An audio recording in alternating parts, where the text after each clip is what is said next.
like peas in a pod.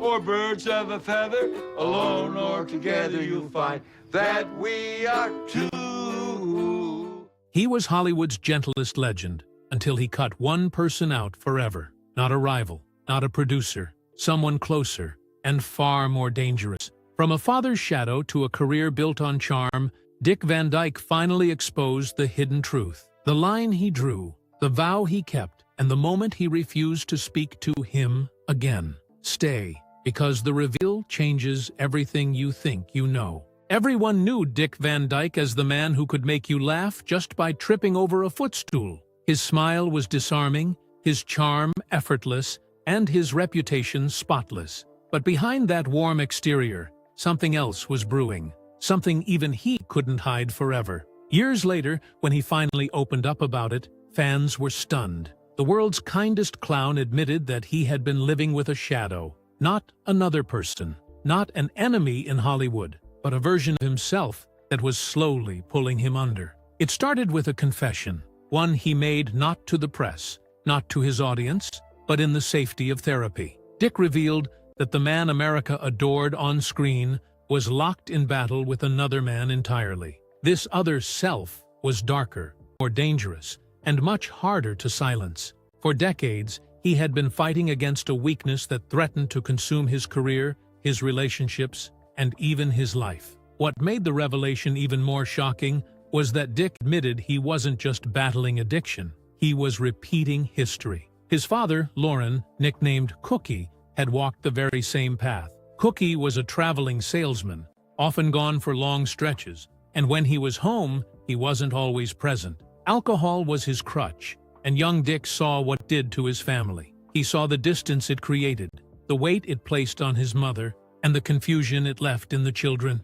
Years later, when Dick was in therapy, he recognized something terrifying. He had become his father. The smile, the slapstick, the success. None of it mattered when he looked in the mirror and saw the same destructive patterns staring back. That realization cut deeper than any tabloid headline or Hollywood rumor. For Dick, who had built a reputation as a beacon of kindness and optimism, it was a betrayal of his own values. He had always promised himself he would never become the kind of man his father had been in those darker years. Yet here he was, decades into his career, quietly admitting that he was living a double life. Fans never suspected a thing. On television, he was the eternal optimist, a man whose very name was synonymous with joy. But in private, Dick had reached the point where he could no longer pretend. He told his therapist, and later admitted publicly, that he had to draw a line. To save himself, he had to refuse to speak to that other man ever again.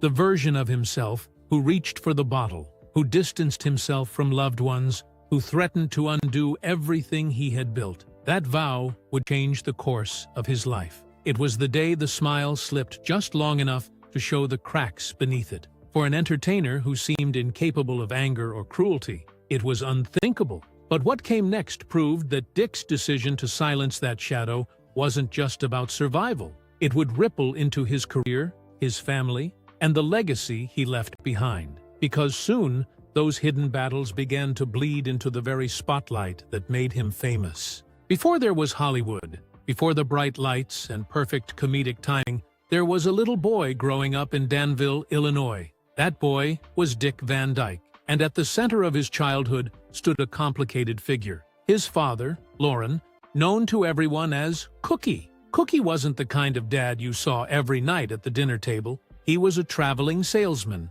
gone for days or weeks at a time, and when he was home, the warmth wasn't always there. His job took him away, but it was something else that built the wall between him and his children: alcohol. Cookie's drinking carved the first fracture line in the Van Dyke family. Dick remembered his father as charming and funny at times, but also distant, unpredictable, and prone to withdrawing into himself when the bottle took over. To a young child, it was confusing. The man who was supposed to be the foundation of the household often felt like a ghost, present but unreachable.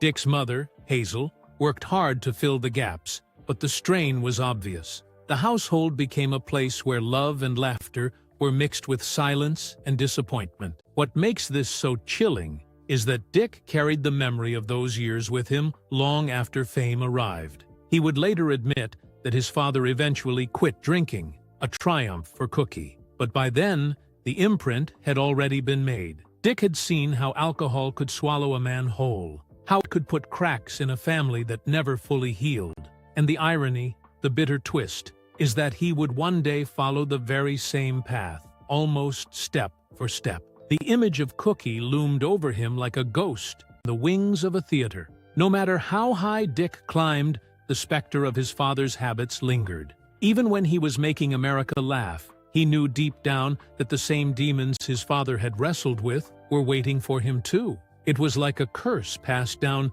not through words or discipline, but through silence and example.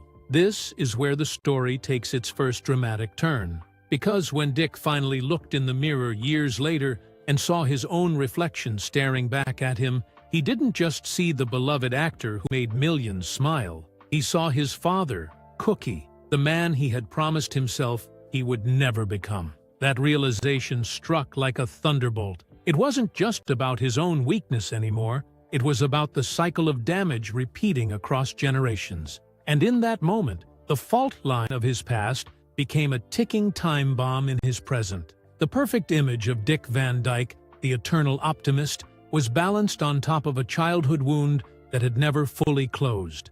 And as success poured in and the spotlight grew hotter, that old wound was about to rip open in ways no one could have predicted. Because the stage that made him famous didn't just magnify his talent, it magnified his secrets, too. When the Dick Van Dyke Show exploded onto television screens in the early 1960s, it looked like pure magic. The chemistry between Dick and Mary Tyler Moore, Carl Reiner's sharp writing, and Dick's rubber-limbed comedy made the series a phenomenon. America saw a man who seemed effortlessly happy, able to turn any mishap into laughter. But behind the scenes, his world was slowly tilting out of balance. Fame is a gift, but it's also a pressure cooker. Overnight, Dick went from a struggling entertainer to a household name. Suddenly, the weight of expectation was crushing. Week after week, millions tuned in, waiting for him to be flawless. Producers and networks demanded perfection. Even Carl Reiner nearly walked away once after the network tried to censor an episode he believed in. For Dick, the easiest way to push down that tension was the same way his father had, through drinking. At first, it seemed harmless, just a way to unwind after rehearsals. But little by little, the habit deepened. He confessed years later that much of the 1960s and 1970s were lived in the grip of alcoholism. The shocking part is how well he hid it. On set, he never seemed impaired. He still nailed lines, charmed his co-stars, and landed pratfalls with perfect timing. But once the cameras stopped, the spiral tightened. The smile was real, but it was fueled by something he didn't want anyone to see. This is what made it so tragic. Dick's entire reputation rested on being the nice guy. His colleagues adored him, fans worshipped him, and the press never painted him as difficult. Yet inside, he was fighting a secret war. He admitted later the addiction wasn't glamorous or dramatic. It was quiet, insidious, and relentless. He'd wake up swearing to quit, only to fall back by night. And though few spoke of it, the strain bled into his relationships. The spiral wasn't only about alcohol. The fame machine itself added to it. Behind the applause, there were whispers of creative clashes and unspoken pressure. While Mary Tyler Moore's star was rising, rumors of strain on set grew louder. The show stayed polished for viewers, but for those living it, the cracks were obvious. This was the contradiction that defined Dick's life. Adored by millions for spreading joy, but privately tethered to something that could destroy everything he had built. He despised this secret identity, as if he were living as two different men at once. And as the ratings soared, he knew the double life couldn't last forever. Something had to give. And when it did, it wouldn't just threaten his career, it would shatter his marriage, his family, and the very image that made him untouchable. Because the spotlight wasn't the only place where cracks were starting to show. On screen, Dick Van Dyke and Mary Tyler Moore looked like the perfect pair. Their chemistry was electric, so convincing that many swore they must have been in love off-screen. Every smile and playful exchange felt effortless. They were the dream couple of American television, funny, charming, and wholesome. But behind the scenes, the story wasn't quite as flawless. Mary was young, ambitious, and dazzlingly talented. She was only in her 20s when the show began, and her sudden rise to stardom came with its own pressures. The spotlight adored her, but it also scrutinized her. For Dick, working alongside someone whose star was climbing so quickly was both thrilling and challenging. Their friendship was genuine, but tested by long hours, creative disagreements, and the quiet weight of competition. Whispers hinted that not every day on set was joyful. Dick was wrestling with alcohol, while Mary fought her own battles, later admitting she too relied on drinking to cope. Two stars, side by side, carrying heavy secrets while playing America's most light-hearted couple. It's almost unthinkable. Later retrospectives suggested tension sometimes flared, though both remained respectful. Mary confessed she felt immense pressure to live up to the image of Laura Petrie, while Dick admitted Mary was so talented she often outshined him. But admiration didn't erase exhaustion, and when cameras stopped rolling, the atmosphere wasn't always breezy. Carl Reiner fiercely protected the cast, yet even he couldn't block all the strain. When executives pushed or censors interfered, stress rippled through everyone. Combined with Dick's drinking and Mary's own struggle, the magic audiences adored came at a steep price. Here's the shocking truth: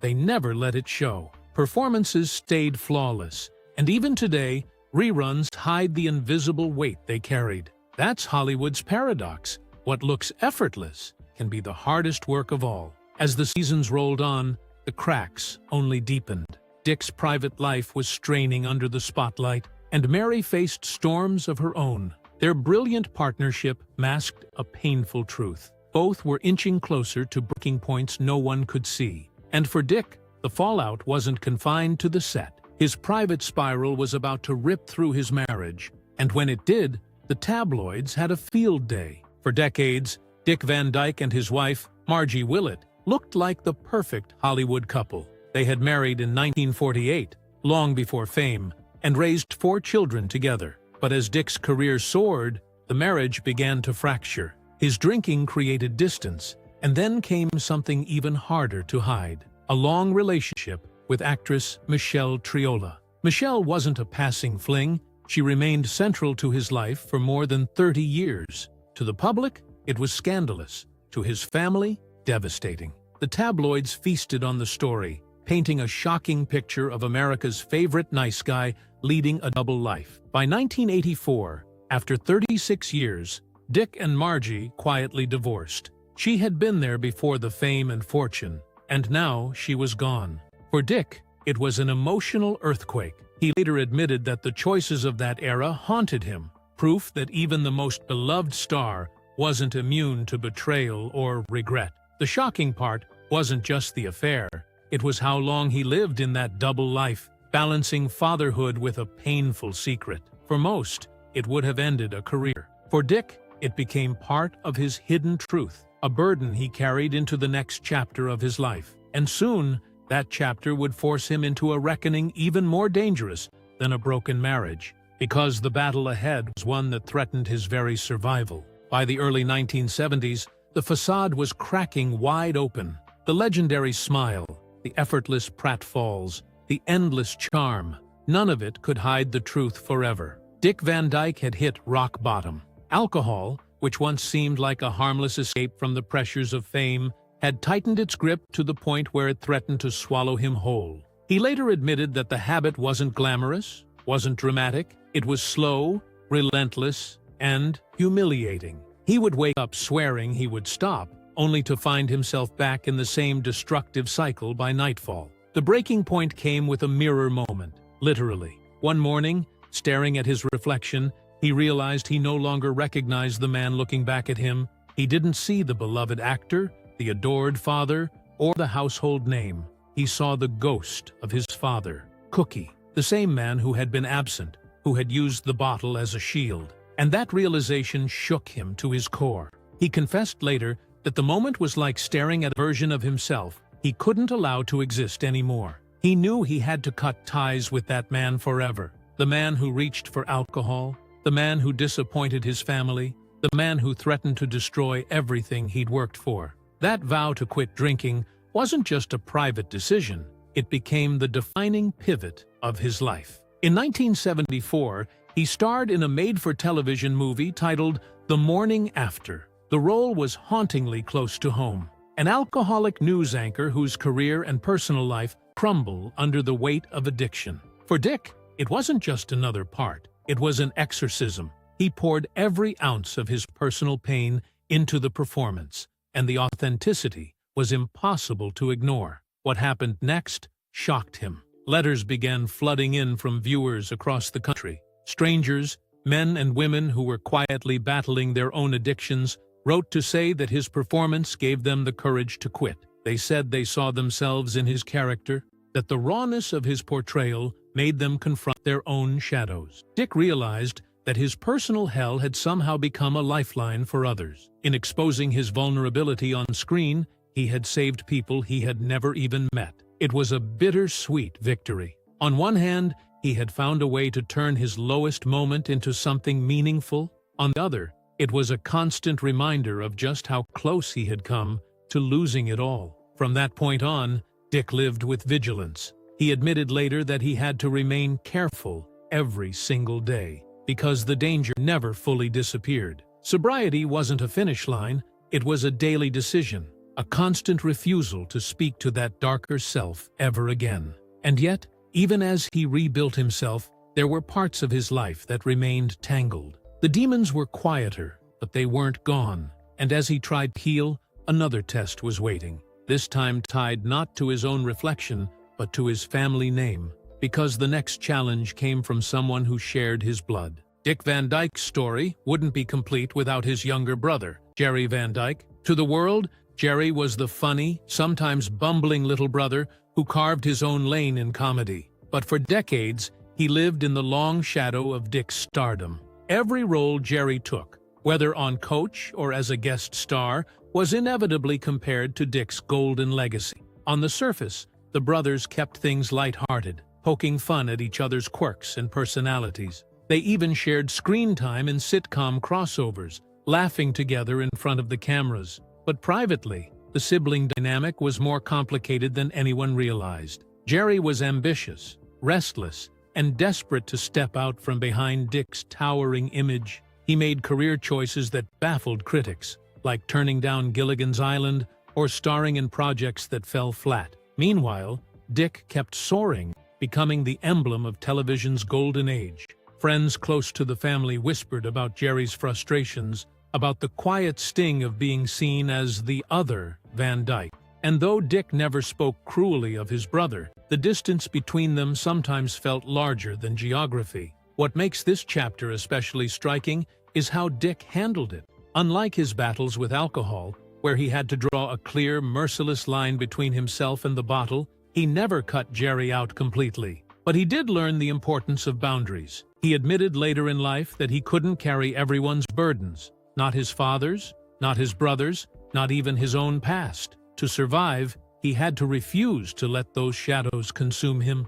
And when Jerry passed away in 2018, Dick's response was tender, even mournful. He remembered his brother not as a rival, but as a friend, a companion in the unpredictable world of show business. It was a reminder that even through rivalry, even through strain, family ties could bend without breaking. But here's the hidden truth that rarely gets spoken. The real him Dick Van Dyke refused to speak to again was never Jerry, never a rival producer, never a co-star. It was the darker man within himself, the one who nearly destroyed his career, his marriage, and his health. In therapy, he made the vow that man was gone, exiled forever. He would never allow him back into the conversation. Late in life, Dick began speaking openly about it. He admitted the shame, the mistakes, and the relief of surviving long enough to look back. He wanted people to understand that even the happiest clown had ghosts,